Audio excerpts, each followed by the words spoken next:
Let's see how we can use the column and columns functions in Google Sheets. We have the column and columns functions Google Sheet open, and it has the data template we require.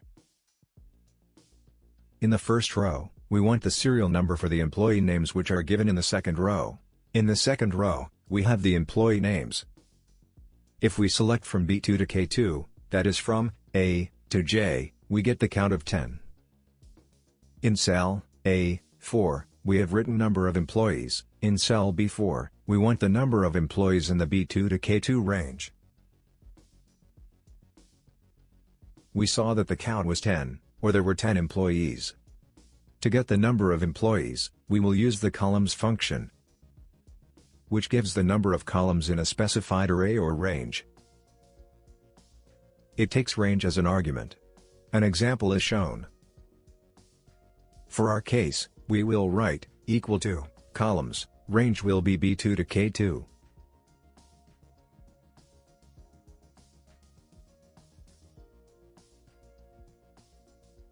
We see that we get the number of employees as 10, the same as when we selected the B2 to K2 range, and got the count as 10. Let's center align this.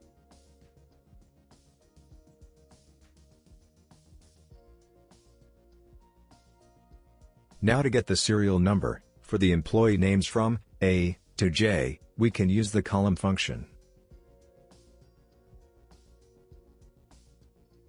The column function gives the column number of a specified cell. It takes optional cell reference as an argument. An example is shown. For our case, we will write equal to column B2. Now since B2 is in the second column, column function returns 2. If we want 1 instead of 2, we will have to subtract 1 from this. We see that we get 1. Next, instead of B2, if we give the range B2 to K2 as the argument is an array, so we will have to use array formula over the entire formula to get an output array.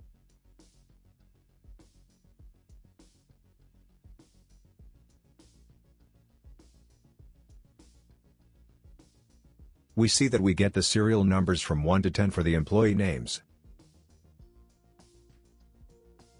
With this, we have successfully learned how to use the column function and the columns function in Google Sheets. Thank you for your time. Please like, share, and subscribe if this video was useful.